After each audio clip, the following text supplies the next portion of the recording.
us. We got James Ham from the Insiders. James, I'm sure you have seen this from practice today. Your buddy over at the Kings Beat, Sean Cunningham, clipped this and put it on Twitter. If you haven't, and for those who have missed it, we're going to play this. This is the way we take this is Mike Brown today talking directly to De'Aaron Fox. Yeah, the reality of it is, it starts with me, it ends with me, but Fox has to step up. He's a great player on the verge of being a superstar. And there are those guys, and there are the superstars that win at a high level. And part of his responsibility, starting with him, now, it doesn't excuse Domas, that doesn't excuse DeMar, that doesn't excuse Malik, and even Keegan at a young age, doesn't excuse everybody. But you have a lot of responsibility if you're that guy, and he's that guy. And he can't be a part of not being locked in. And he damn sure can't be a part of letting it go if you're not as a team. And so the pressure is on me, and the pressure is on him to go get it done. Thanks to Sean Cunningham and Fox 40 for that clip. Hammer, what'd you think of that?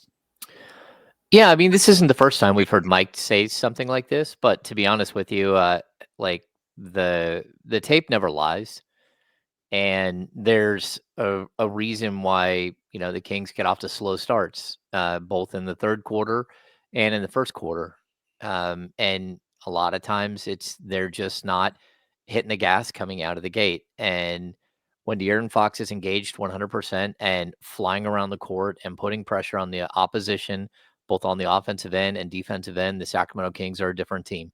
The ball goes in the hole more often. That's just the way it goes. Everything goes faster when Fox decides he's going to take over a game. And whether it's like talking about how to get De'Aaron angry or it's whatever it is, we're too deep into this now. I kind of feel like there's a lot of this is just like De'Aaron is who he is and trying to get more out of him. Like, okay, it might work for a week. It might work for 6 weeks. It might hold out for like 2 months. But in the end, he's going to be who he is. And that's a great player. But is he a top tier superstar? I mean, no, he's close. But he's not quite there at, where we consider Luka or even Shea or, a Giannis, and it's tough like to compare him to these players, but I mean, that's the game, right? That's the NBA. And I get it. Like a lot of times you're left just wondering like, why did it work out this way? Why did you show us flashes of how good you are, but those flashes came in like small bursts here and there, and it's tough. And then on the other hand, like they're clearly doing like a media tour with him. His people are where he's having honest conversations about what might be his future, and his future in Sacramento. Realistically, it's tied to a couple of things, but one of those things, the one thing that he can control is how hard he plays every second that he's on the floor. And, sure, this is a flawed roster. We've been saying that forever. And like, I don't care who wants to fight me on that, whether it's a front office personnel or anyone else. I don't care. This has been a flawed roster. You don't have the complementary pieces for Domas, for De'Aaron at every position. And that's not always easy. And there's give and take in the league about how you build a roster and everything else. But I sure would like to see a team that has, the pieces in place to make this thing all successful. So it isn't all on De'Aaron Fox. Yeah, I look at De'Aaron and I loved what Mike Brown had to say. And like you said, it's maybe not the first time he said it. And I know for sure it's not the first time he's told De'Aaron this face to face. It's conversations that they have a number of different times. But I like him putting it out there publicly that no, you're the man, you're the guy, and there's a lot of things that you're responsible for that maybe aren't fair, but when things go right and you get the responsibility and the credit for that, that's probably not fair either. You know what I mean? This is just the nature of the beast. And we were talking about it, and I said it feels like De'Aaron's at a little bit of a crossroads of his career, fork in the road. Are you gonna? And he's better than this guy, but hear what I'm saying right now. Are you gonna be LaMelo Ball and just be like, you have really good numbers, but nobody really takes you seriously as far as a franchise guy? Or are you gonna go in this direction and be a Hall of Famer? He's right there. He's looking at the fork in the road, and it feels like Mike is like, yeah, you see it. Like, you're there, you're good, you're recognized as one of the top players in this league. But if you want to be recognized as a Hall of Famer, there's another level you got to reach. James, you kind of said those intangible things. You're not sure if he's displayed that that's something he can do on a consistent basis. Well, I think like defensively, he's been great, right? I think he has been really good defensively, but it's those starts to quarters.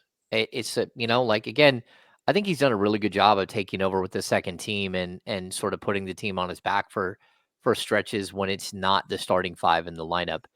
But I don't know whether he's like trying to feel out the situation or whatever it might be. But there are games where he comes out and he's just absolutely spectacular from the opening tip, and he sets the tempo. He sets the tone for the game for his entire team. And then there are other games where he chooses to work his way into a game and not be as big of a factor. And some of that might be that, they have a game plan, and the game plan is to make sure we're getting Keegan Murray a shot, or let's run these 3 plays to open the game and make sure we get this player X, player Y, player Z a shot. But there's also just the speed of the game that he plays at.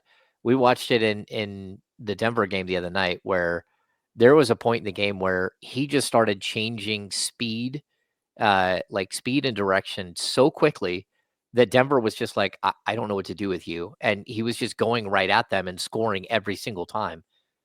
You can't just shut that off. And not only that, but his teammates can't allow him to shut it off. Like, it's got to be that, and it doesn't have to be every night that he's on for the entire game. But man, that was a big game they lost the other night. And I think we all feel that at this point, like at 13 and 14, it doesn't feel like it's that big of a difference between 14 and 13, but it is, because now you got these 4 games we're talking about and this 5-game set that you're 1 game into. And in order for this 5-game set to be successful, they need to win the next 4. So they've now put themselves in another situation where, number one, going down 41-21 to start a game is unacceptable. Like, it just is. You're out there with a Hall of Famer in DeMar DeRozan. No question. 6-time All-Star. He's a Hall of Famer. One of the top 20 scorers of all time, right? Top 25 scorers of all time. Domantas Sabonis, who's 3-time All-NBA, 3-time All-Star, super, super close to a Hall of Fame resume already, and very likely a Hall of Famer.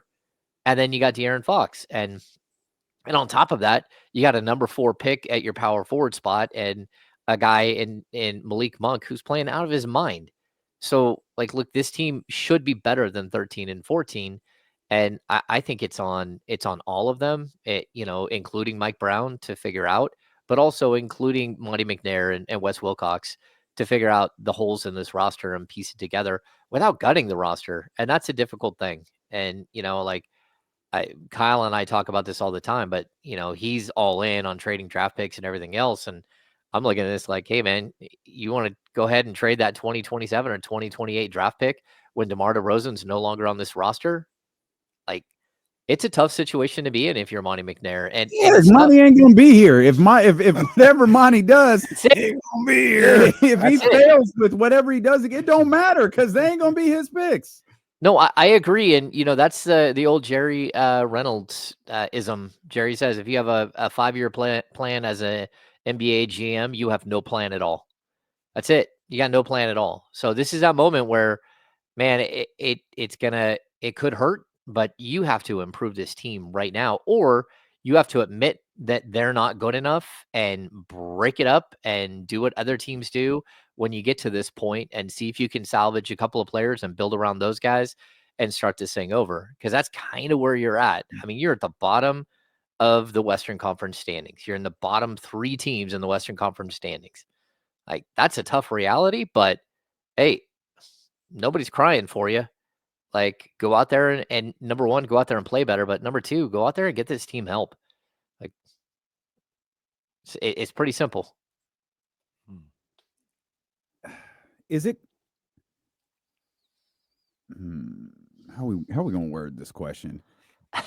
Is it concern like what Mike did, especially on the heels of the Draymond Green podcast and the clip that's circulating, and it's the second time, De'Aaron is reiterating, hey, I love Sacramento, I love the region, love the fans, love the team, love all that. I just want to ensure that we continue to get better. And the Kings are obviously struggling, so everyone's on high alert. Is this what do you think what Mike just said in that clip that we just played? That was like the last ditch effort to like, I've got to get this guy to elevate a little bit.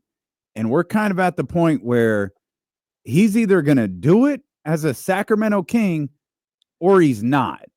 And what we heard from Mike a little bit ago was, I'm going to swing at this pitch one more time. I guess, like, it's so Can you tough. call Mike and ask him? This is like your franchise player that's and again, your franchise player decided to go on and talk to Draymond Green, right? Bad. Like, nobody made him do that. That was his decision, and that, like, from what I can tell, I'm going to guess that was not a Kings decision. That was a De'Aaron Fox decision with his team. And I get it, but I think that he was honest to a certain degree. I think he was very clear, like, hey, we're doing the best we can, but we don't have a shot blocker to go next to Domas. We don't, we're missing some pieces here. Like, I don't know. Either way, like, anytime Fox is in that situation and he's going to be completely honest, I always feel like he is being completely honest. And, anytime he starts cursing, you usually know that he's just like kind of dropping the wall and just going.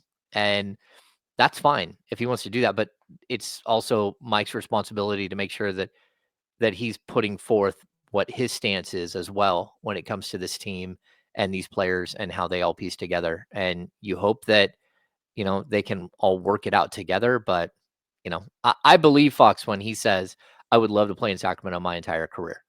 But I also know that he's expecting, something like all NBA status this year. And so he can get his big money.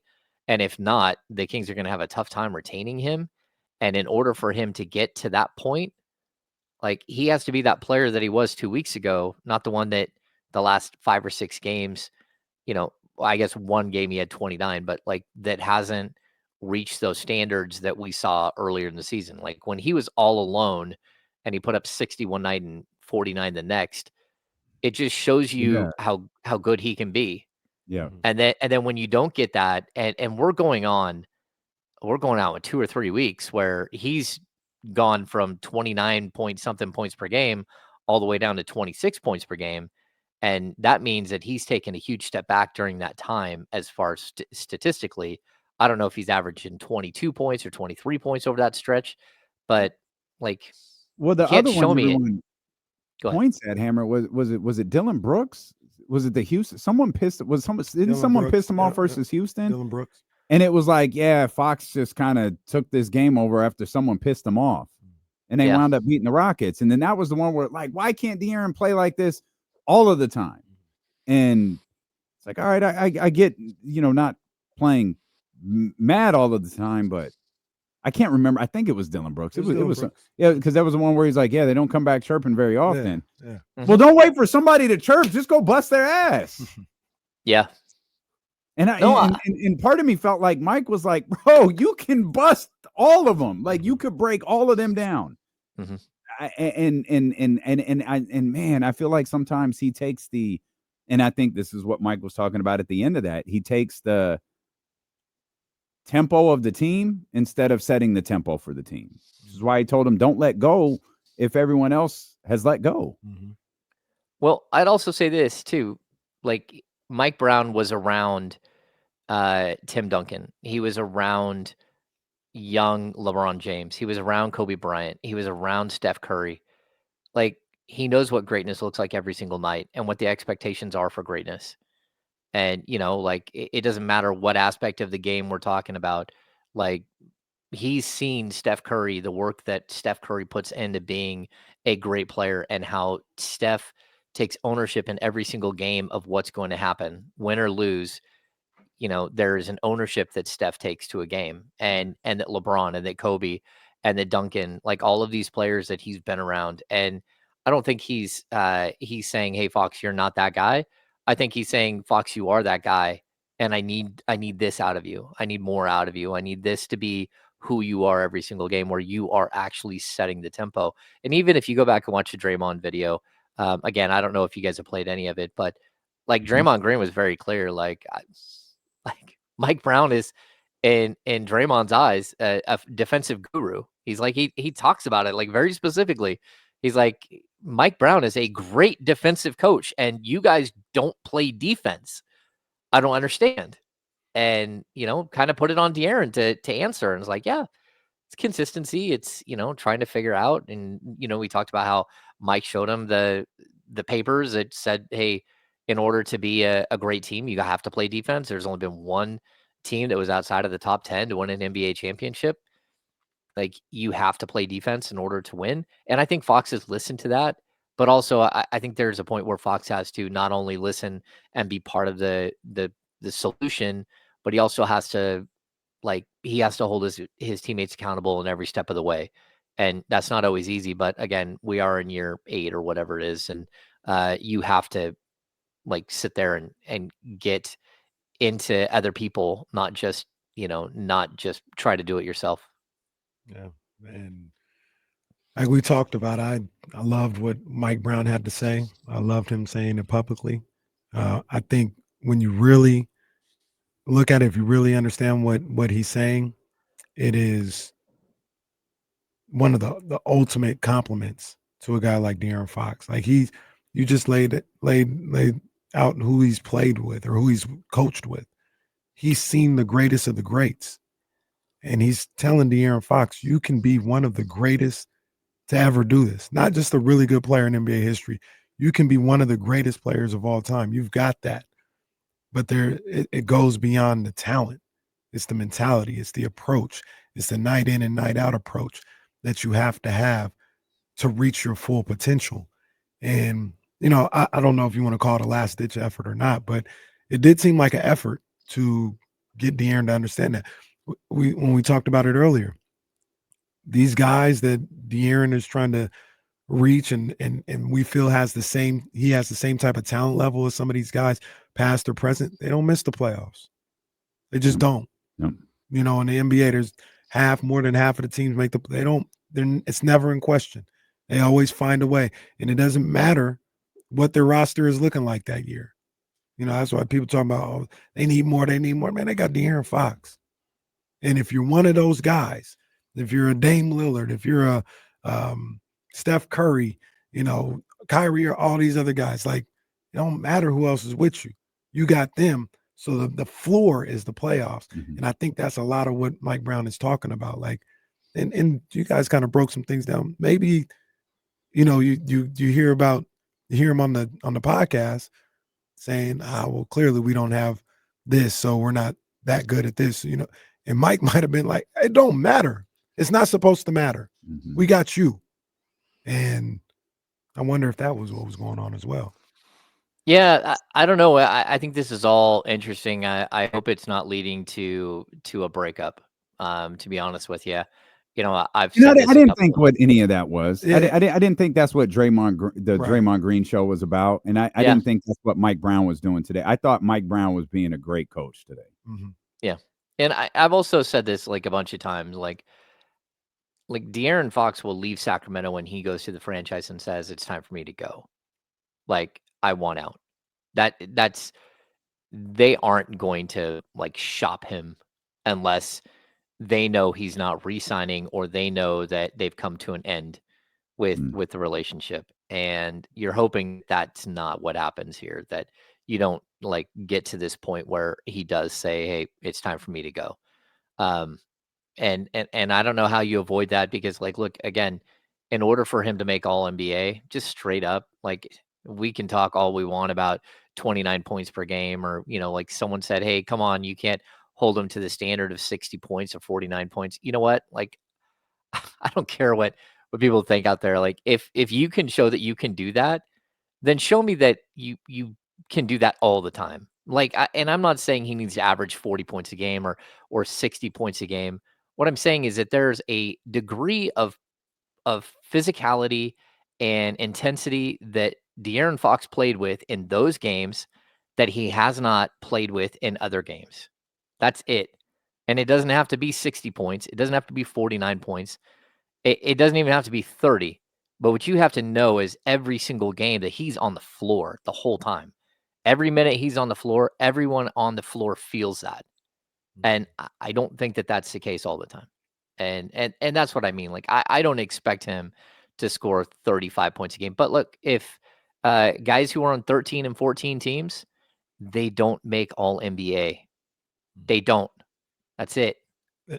Unless you're one of the media darlings, you're Luka Doncic, you're not making All NBA if you're 13 and 14 at or whatever that. If you're 37 and 45 at the end of the season, that's it. Once again, reiterating what I feel Mike Brown was saying. I think we all kind of feel the same thing. To put names on it. He asked him, "Do you want to be Nick Van Exel or you want to be Allen Iverson?" Nick Van Exel was a special guard, electric, respected by everyone. Nick Van Exel, not a Hall of Famer. Allen Iverson was able to elevate to another level. And that's kind of what it is. You want to be Terrell Brandon or you want to be Jason Kidd? There's a lot of really, I say these names, everybody remembers these names. Like, man, yeah, he could hoop. Rod Strickland, he could hoop. He was cold. But there's another level. And I think Mike Brown and those other guys see Fox is able to get to that another level. He just got to push himself just a little bit more. Well, that, and like, I'm just looking at like what Leezy has here in the chat, and this is the best team the Fox has played on paper, and I totally agree with that. This is the best team that he's played with, but that doesn't mean that the team is good enough. Like, the Western Conference is brutal, and like, we can talk about how a whole lot of things from the Denver game, right? I think Denver, the Denver game is like, it shows you something. Number one, that Mike Brown decided to start Doug McDermott, and everyone wants to just blow Mike Brown up for starting Doug McDermott. The same team that they got blown out 41-21 in the first quarter, the same exact starting lineup blew out the Denver Nuggets in the third quarter. Same exact group of players against the same defensive team. So that's a point that I would make. But at the end of the day, you still see the biggest issue this Kings team has. It doesn't matter how much talent the five guys that start the game have. There's not enough after that. And there's not enough of the right pieces. So while, yes, on paper, this team has more 20-point per game scorers or more 17, 18-point per game scorers than De'Aaron Fox has ever played with, but they also have gigantic holes that just, there's no way you can get around it. I don't know if anyone else watched the tip-off in that Denver Nuggets game, but I watched Doug McDermott go over and shake hands with everybody and then go stand next to Michael Porter Jr., and Michael Porter Jr. was twice his size. What is he supposed to do? What is DeMar DeRozan supposed to do against Aaron Gordon? He got back down and scored on. That's it. Like, I would like to tell you there was another solution there, but I don't blame DeMar DeRozan for getting scored on, and I don't blame Mike Brown for starting that lineup. Like, there has to be more. You have to have more options. They shouldn't be 13 and 14. I'll die on that hill. They should not be 13 and 14. No. With this team. Do they need more to achieve more? Sure. But this team, they should not be 13 and 14. And as much as Kenny, as much as they need more, they need different. And I've said that so many times. It's not that you don't have enough talent. It's that you don't have enough talent at specific areas on the court.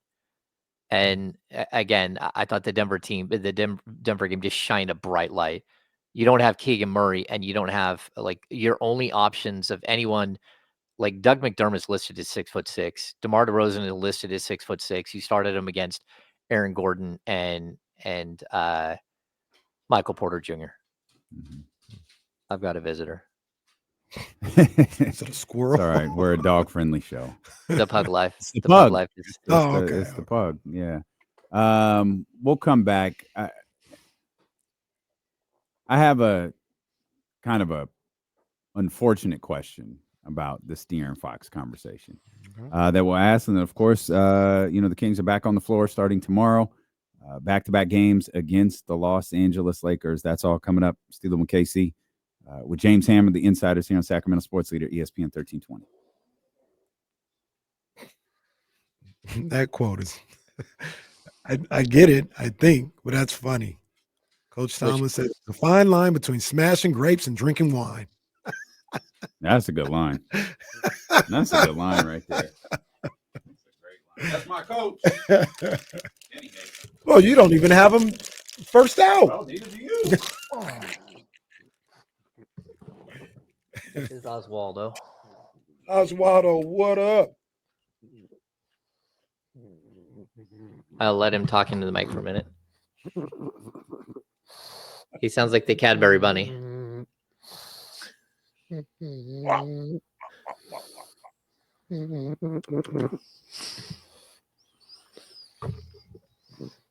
Now the corgi's here. He said, you didn't tell me you were putting me on camera.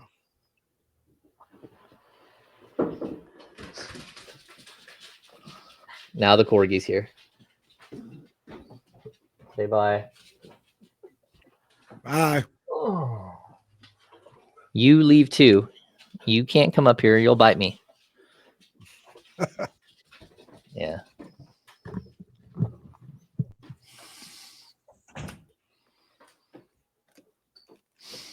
Went and got one of those stupid chocolate things, James. Ferrero Rochers. Damn it. Just delicious for no reason.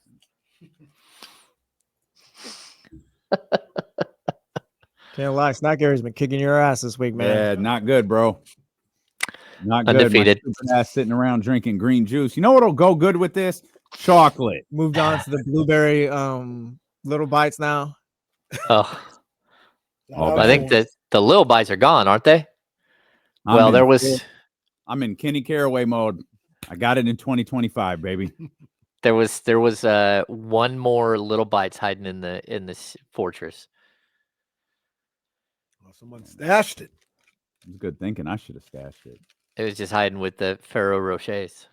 Oh, so good. So good. They are so good. Oh,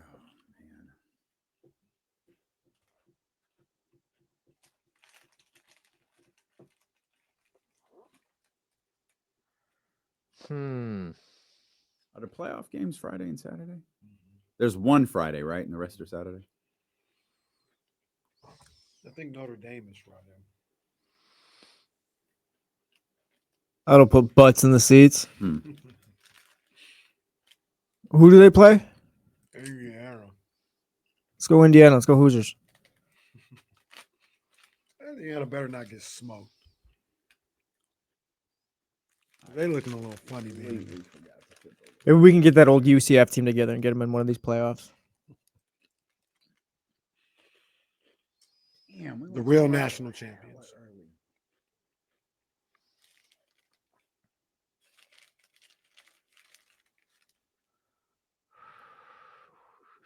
I hate when this shit happens in complexes.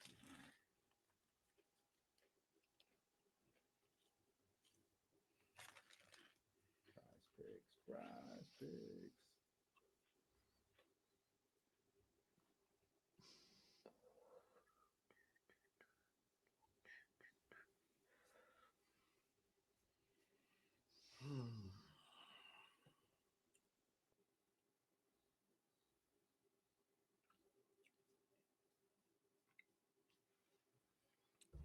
You guys say the word glaze every single day. I think you guys say it once an hour.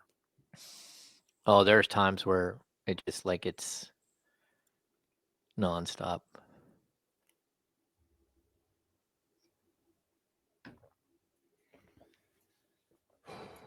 What does RP got going? What do you got going? I told you Homer says he's going to Denver. Did Levine officially get traded to Denver? I don't think I so. don't think so. Why is he taking laps if it hasn't happened? Just saying. I don't see it. Maybe the fact that Denver has interest is enough of a victory for him. Well, yeah. He also had extreme interest in joining the Sacramento Kings. And the Sacramento Kings did not have interest in him joining. Well, at least No, not not all of them. We're coming back, James. There's a lot of talk about Mike Brown and his impassioned comments. Before we get at into De'Aaron that, Fox. though, Yeah. can I say that I'm having a little bit of FOMO? Because in the studio, sitting here watching Western Kentucky versus James Madison in the Who the Hell Knows Bowl, Mhm. and I didn't get my Prize Picks lineup in on time. Bad job by me. But that's a good thing about Prize Picks. I can have a lineup for this Western Kentucky James Madison matchup. I just didn't get in on time. If you're trying to get I think UNLV and Cal play tonight, tomorrow, something like that. I don't know. Why would I know that? Well, that's your team. UNLV. Well. Apparently, it's about to be I because know. Well, he ain't gonna be there. So, well, I was gonna say if Joe Davidson's report's correct, hey, no, I was a big UNLV guy. But if you're trying to get your lineups in for this bowl season, for NBA games, NCAA games, Michigan versus Oklahoma tonight in the Jordan Brand Classic. Shout out, go blue. Michigan, the football team? No, basketball team. Oh, Michigan, the football team is playing Alabama in the I don't know what the hell bowl that is. Oh, but yeah, go ahead, go to Prize Picks. Poor Ryan Day is in the hey guys, I'm in the playoffs and I'm about to get fired bowl. The Redfin Bowl. That's Yeah. what it's in. Can't you go in and see if they have any halftime Prize Picks? You can go in at half. There you go. You know, I could. I got to make sure I know Ah. who's playing though. Ah, I got to make good sure I one. know who's playing. They do have the live lineups that you could have, but I got to make sure I know some of these guys. Like S. West, I like him. He might get a sack. So go to prizepicks.com, Boy, download the app. Oh. Download the app. Hope he gets that sack. Put the promo code KIFM in there and get $50 instantly with your first $5 lineup. That's promo code KIFM. Must be present in certain states. Go to prizepicks.com for more information. Run your game. There's no games tonight? No NBA games. Real tonight, quick. no. While you've made your money, that's a flag too. Whoa, for that whoa. read. What'd I say? Talking about players going for whatever. I also I'll let you make your money, but after that read, I'm throwing my flag. I also think I think that's a flag too, and like the whole family gets a flag. Yeah, matter of fact, mine was actually play on, but Yeah. the association. Yeah, it's a makeup call. Yeah, it's associated. He's done cutting clips over there, and he's ready to be an official again.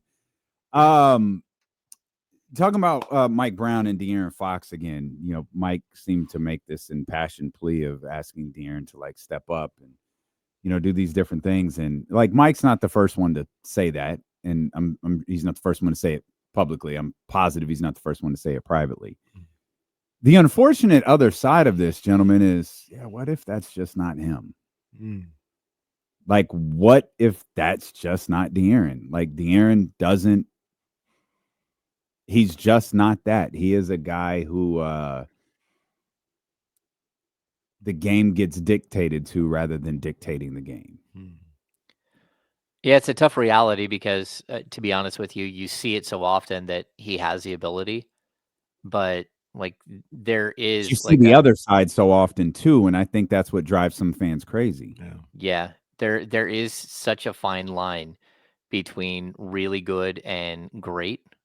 And again, I think De'Aaron Fox is a wonderful player. I've fully enjoyed covering him for the last since 2017. So 7, almost 8 years. I do think he's a tremendous young guy. I think he's a very, very good basketball player. But there have been a lot of players who come along that are, really, really good basketball players that don't ever take that next little tiny step. And I hope that we don't feel that way when he's done playing. I hope that there is a moment where it all fully clicks. And again, I can't argue with his stats. I think his stats are right in line with where they should be. Maybe his 3-point percentage is a little bit lower than I would hope. But again, I think that has a lot to do with just, whether he's taking off the ball threes or whether he's taking off the dribble threes. And, he did not get off to a good start. But overall, I think he's had a really, really good season. But there is a difference between a really, really good a good season and a winning season. And, I think the same, realistically, you can ask some of the same questions about DeMar DeRozan over his career, like the inability to get to the championship, to win the big game. And, you can put up a lot of numbers in your career and not be one of those guys who walks away with a ring or a couple of rings. And, I didn't think that this team would adding DeMar DeRozan to this team was just going to make them a contender. But I did think that they would be a top 4, 5, 6 team in the West. And so far, they have underperformed beyond anything that I could have possibly imagined. Especially, we see the stat that's been out there, right? That what are they, 3-8 in games decided by 5 points or less? And even if you look at the stat on expected win total on Basketball Reference, they have them at 16-11. Over how they played in games and what they should have won and not won. And this team just hasn't been able to figure out how to get over the hump, despite the fact that they have, not only two of the best fourth quarter scorers in the NBA, but also a third guy, Malik Monk, who's just spectacular as well, and would be in that conversation if he was playing for a different team. If De'Aaron Fox is just who he is, I still think that is enough to be, with everything else around him, a perennial playoff That's team. a wild sentence. If De'Aaron Fox just is who he is. Change, De'Aaron. Change. If he continues to be who we've seen him to be, then there's not another level of mentality or actual gameplay. I still think that's good enough to be a perennial playoff team. Is it enough to be a championship guy? It doesn't feel like it. But I still think, and I'm thinking more so right now where we're at, he's got enough. They have enough to perform better, and one of the things that we talked about ad nauseum that Mike maybe was challenging him for is not letting that be the bar, not letting just playoffs be the bar. Expect championships from yourself. And I think De'Aaron Fox does expect those type of things, but you guys have probably seen it a lot, just in your every walk of life. There's sometimes when, athletes or individuals, they think they see greatness, but they don't even see what they really could be. Others can see it, or some people can see no, I know you have confidence. I know you think you're really, really good, but you don't understand how good you really could be. And it feels like that's what Mike Brown is trying to tell De'Aaron Fox. Yeah, and you know what? I'm going to make a weird comparison here because I think it kind of fits. You guys know, I'm part of the straw poll that Tim Bontemps puts together for ESPN. Yeah, that's your boy. I know you love Tim Bontemps. I know. I think we'll have him on as a guest just to spite you guys. Please do. No, you should. That's awesome. He can tell you how much he hates Sacramento. Yeah. Anyway, we're starting the straw poll again, and he hit me up the other night, and I put my fifth in MVP balloting.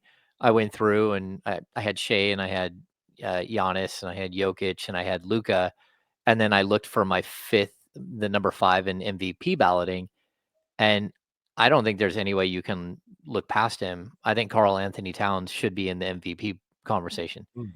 And I've never felt that way about him. I've never Okay. once felt that way about him. But here he is at almost 25 points a game, and he's leading the league in rebounding. He's at almost 14 rebounds per game. He's 5 rebounds over his average from last season with Minnesota. And so for me, like, I'm watching a player who went from being in a situation that was always like, like, it doesn't, if Minnesota makes the playoffs, they make the playoffs, but there were more seasons than not where they didn't during his time there. And this last couple of years where they've been pretty solid, you expected him to do more, like sort of expected the team to take that leap, but he never really felt like he took that tremendous leap in my mind. And then I watch him with the Knicks, and for whatever reason, everything is clicked. And he's shooting the ball incredibly from 3. And he's not only is he shooting from 3, but he's rebounding at just this enormous clip. So for me, like, I don't want to say that De'Aaron Fox has to go somewhere else to go find that. But I do think that there are situations in which a player just all of a sudden there is a switch that's hit and they become, so they live up to who they should be the entire time. And it's when stats, when their play on the court starts to transcend their statistical, numbers. And I think that that's what we're waiting for with Fox. The statistical numbers say he's one of the top like 12, 15 players in the league, but taking your team to another level, becoming something different for a team is what we're waiting for. And like, look, De'Aaron Fox, what do we have? We have Dave Yeager, we have Alvin Gentry, we have Luke Walton, and now Mike Brown. Like, there's been a lot of different voices that have, sort of been in charge of his team. But every single one of those calls him the head of the snake. And they've all pushed for this moment where it all clicks. And I don't know, maybe the Mike Brown statement is something where it does click.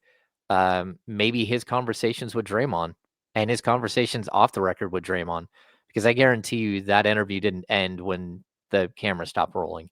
That Yeah, conversation. Draymond told him to didn't come end. to Golden State. Yeah.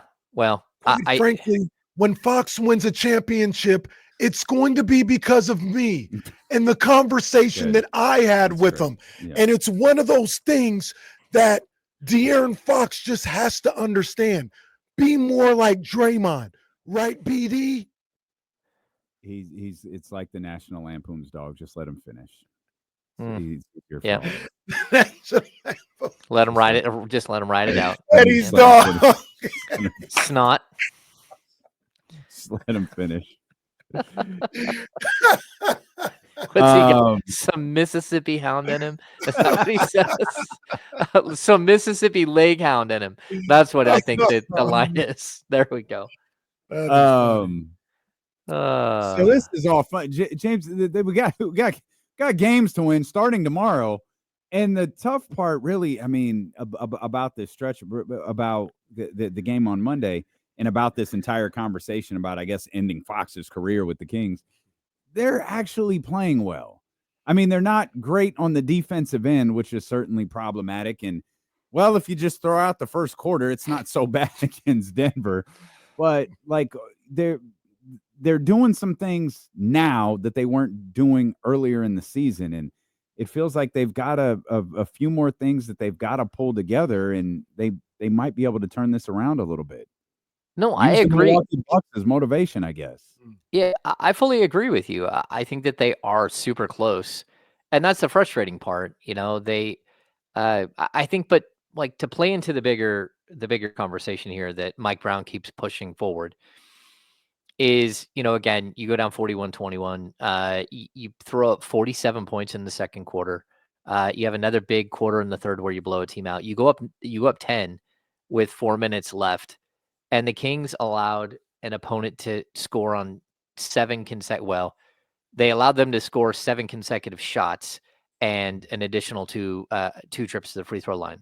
So in the last 4 minutes of that game against Denver, Denver goes 7-7 from the field and 4-4 from the line to put up 21 points in 4 minutes and beat them.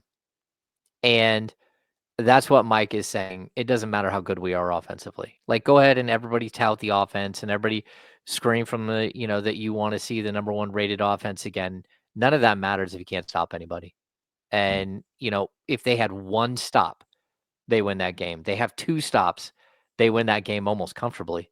Like, that's the problem. If you can't get stops in a situation like that, and that game is like some weird anomaly game where all kinds of things go wrong and go right and all that. But I think the point is still there, and also I think playing a game without Keegan Murray just shows you just how glaring the weakness is at that 3-4 position. But just really, really tough to like wrap your head around how this team could not be better, not only on this season, but at home, So the interesting thing about that is we talked about this yesterday. Like, what are we talking about if DeRozan doesn't fumble the ball and he dunks it? I don't think we're talking. You over it, DeMar? No, I'm not. But I don't think we're talking about not getting stops necessarily. Like, it's still going to be like but it's going to be like, well, this is why you have the clutch guys. Well, do you think Denver, Velo and JC in Denver are talking about Denver not being able to get stops the other night? So no, we aren't. We're probably not. I think Mike is though. Yeah. Like I joke, and I wasn't joking. I bet Michael Malone was pissed. Mm-hmm. Because he's just a nasty human being who's mad at everything. He almost snapped his clipboard in the third quarter, like to start the third. He almost snapped his clipboard in half. Well, so in my guess is all right. Yeah, you jackasses escaped with one. We just gave up 129 points in a game we were up 23 by. But like I don't, and I think Mike Brown would have been maybe not as surly as Michael Malone, but I think Mike would have been pissed too. But we wouldn't have cared. That would have been 4 straight wins, and the Kings would have been a game above 500. Yeah, and that wouldn't be the talking point. And also, it's just a balance. It's not one more important than the other. You know what I mean? It's just a balance. You got to be able to do both, because if you want to get in a rock fight and stop everybody all the time, but you're shooting 3 of 31 from beyond the arc, it's not going to matter. How many rock fights have you been in? 4. Did you win all of them? I'm here, ain't I? 4 total. He's got the wounds to prove it. Yeah, look, this is a tough situation to be in, and I do think that we would have had a whole different perspective if DeMar DeRozan would have hit that dunk. But here's the problem that I'll tell you: when he went baseline and caught the ball originally, put the ball on the floor, and then fumbled it, if he would have gone right up and dunked the ball, it would have been around 2.8 seconds left. I bet you the Kings would have lost either way. And that's the problem. When you can't stop anybody, and you've proven it for 4 minutes straight that you're not stopping anybody, that team had so much confidence. Even if that ball, now, if he would have hit the jump shot, now we're talking about like 1.1 seconds left. Maybe you escape with a win, but I don't know. My money still would have been on Denver to win that game, because if you can't show that you can stop somebody when it matters, you're not going to do it. You're not going to be able to do it. The way that game was going, I don't think we had seen a missed shot for 2 minutes. We didn't see a missed shot from them for 4. Well, there you go. Oh, well, from them, yeah. Quite as kept. The play was designed beautifully. Gorgeous. The bonus to DeRozan is perfectly fine. There's always a part of me every time I see that. I say, what if Domas would have passed it to the right and got it to a wide open Doug McDermott for 3? Doug McDermott hitting the game winner at the Golden One Center on the 14th day of December in 2024 would have been amazing. Would that have been the biggest random game winner of the Kings since Metu hit his? Yes. Since Metu. Yes. Yeah. And that one's definitely equal. I don't know. That one's equal. Well, Scalabissiere at Madison Square Garden. Yep. Game-winning 3. At the Garden. Oh, my God. At the Garden. That might be the winner just because it's at the Garden. At the Garden. Yeah. Oh, yeah. Man. Scal. Stockton. I'll salute the Scal. Hey, James, real quick. If the Kings are in a pinch, right? Herter's hurt, Keegan Murray's hurt, and they've got these two-way guys, Isaiah Crawford and Mason Jones. Mm-hmm. If they can't come up in those situations, why are they on two-way contracts? I mean, it's a good question. I don't think. Well, first of all, here's an easy answer.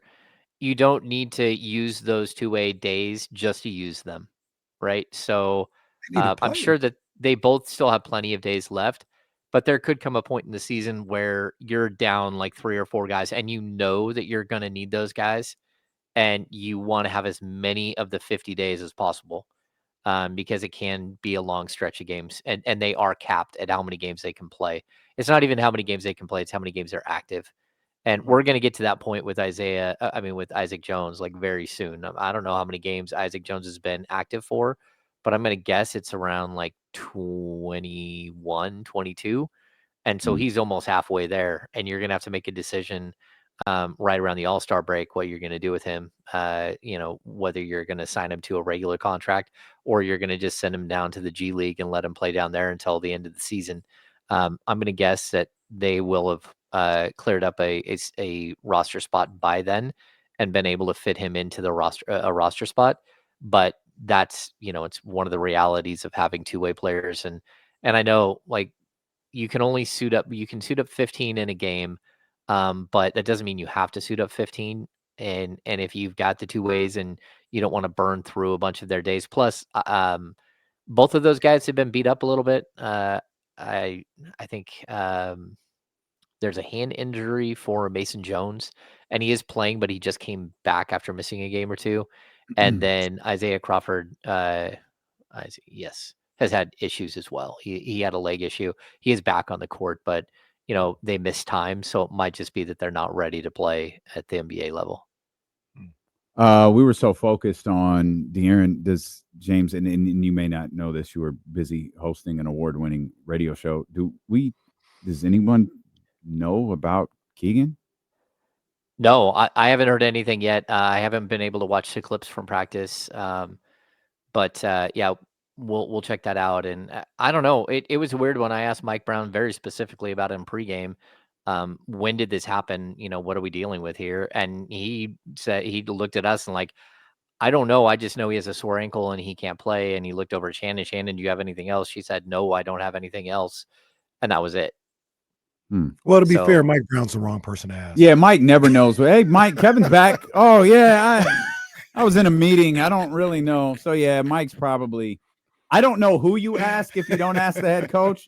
Just don't ask our head coach. We'll maybe just go straight to Shannon. I don't know. Great stuff as always. So, what are we doing tonight?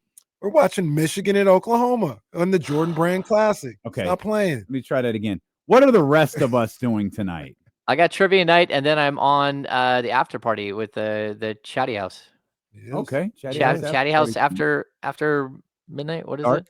No, After dark. That's the party. Yeah, after party. Yeah. Okay. Chatty House after dark. I talked him out of. I was like, I don't know that this is the to go with, but Chatty House after party will be jumping for sure. Make sure you tapped into the social channels for that, and we'll see you tomorrow. Kings back on the floor against the Los Angeles Lakers. We'll get you ready.